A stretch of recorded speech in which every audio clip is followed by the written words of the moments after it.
Dalam dunia militer modern, ada satu senjata yang kerap disebut sebagai simbol deterrence strategis Rusia. Namanya RS-28 Sarmat, atau yang dikenal NATO sebagai SSX-30 Satan II. Sarmat bukan sekadar rudal balistik antar benua. Ia adalah penerus langsung R-36M2 Voevoda, rudal legendaris era Perang Dingin yang oleh Barat dijuluki Satan.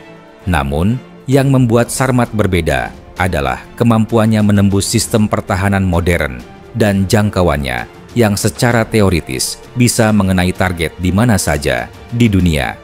Meski demikian, dalam konflik Rusia-Ukraina yang sudah berlangsung sejak 2022, Sarmat sama sekali tidak digunakan. Mengapa senjata ini hanya diposisikan sebagai simbol deterrence dan bukan sebagai alat tempur di medan perang? Так мы продолжаем трилогию о самом мощном образце вооружения, когда-либо созданном.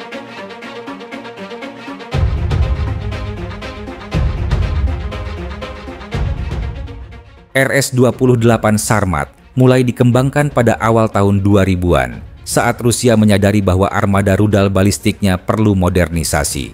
Voevoda yang selama puluhan tahun menjadi tulang punggung nuklir strategis Rusia mulai menua. Sarmat kemudian dirancang sebagai generasi baru dengan daya muat lebih besar dan kemampuan lebih canggih. Secara teknis, Sarmat memiliki bobot lepas landas sekitar 208 ton, panjang lebih dari 35 meter, dan diameter sekitar 3 meter. Rudal ini mampu membawa hingga 10-15 hulu ledak nuklir MIRV atau Multiple Independently Targetable Re-entry Vehicle. Artinya, satu rudal saja dapat mengirimkan banyak hulu ledak yang masing-masing bisa diarahkan ke target berbeda. Jangkauan resmi Sarmat lebih dari 18.000 km. Dengan kata lain, ia bisa mencapai target di benua manapun, baik melalui kutub utara maupun kutub selatan. Hal ini memberi Rusia fleksibilitas strategis, terutama karena sebagian besar pertahanan rudal Amerika Serikat hanya berfokus ke arah kutub utara.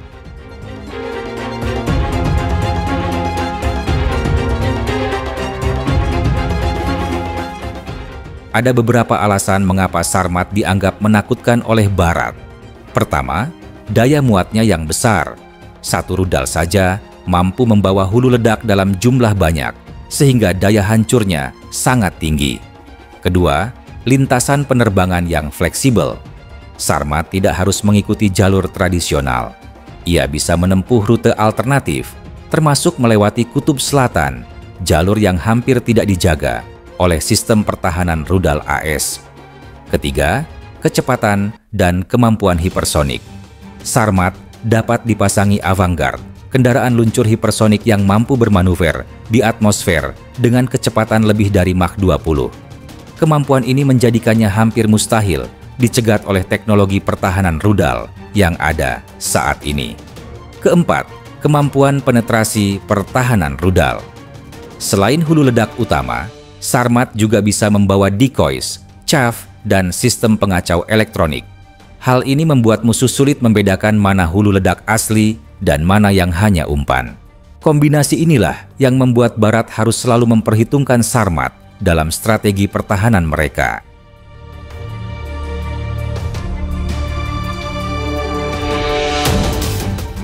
Bagi Rusia, Sarmat bukan hanya senjata, tetapi juga simbol.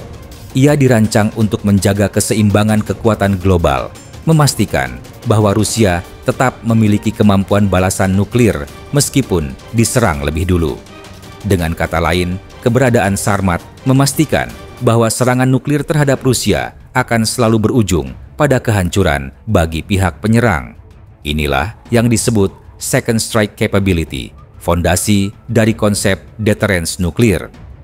Bagi Barat, Sarmat adalah tantangan strategis. Sistem pertahanan rudal yang dibangun selama bertahun-tahun di Eropa dan Amerika tidak bisa menjamin keamanan jika berhadapan dengan rudal seperti ini. Akibatnya, setiap keputusan politik terkait Rusia harus mempertimbangkan risiko eskalasi ke arah konflik nuklir.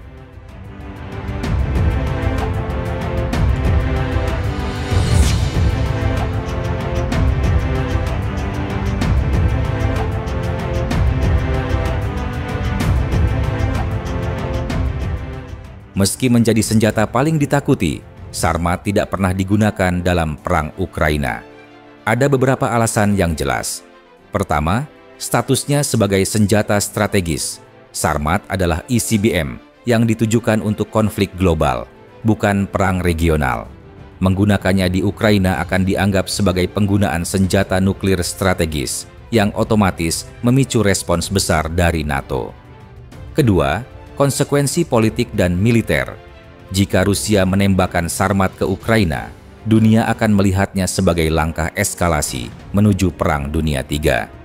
Itu adalah skenario yang tidak diinginkan, bahkan oleh Moskow sendiri. Ketiga, tidak ada kebutuhan operasional. Untuk menghantam target di Ukraina, Rusia sudah menggunakan senjata konvensional yang efektif, seperti rudal Iskander M, kaliber, Kinjal, dan drone Grand 2. Senjata-senjata ini cukup untuk melumpuhkan infrastruktur militer dan energi Ukraina tanpa menimbulkan risiko perang nuklir global. Keempat, doktrin nuklir Rusia. Rusia hanya akan menggunakan senjata nuklir jika negara mereka diserang dengan senjata nuklir atau jika eksistensi Rusia terancam oleh serangan konvensional skala besar. Konflik di Ukraina, meskipun serius, belum mencapai ambang batas tersebut.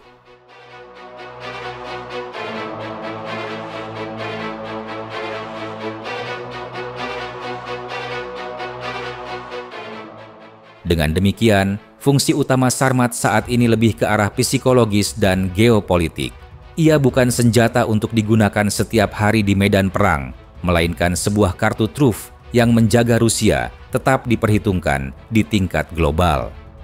Sarmat mengirim pesan yang jelas bahwa Rusia masih memiliki kekuatan untuk menembus sistem pertahanan tercanggih sekalipun, dan bahwa setiap ancaman serius terhadap eksistensi Rusia akan dijawab dengan balasan yang tidak bisa dihentikan.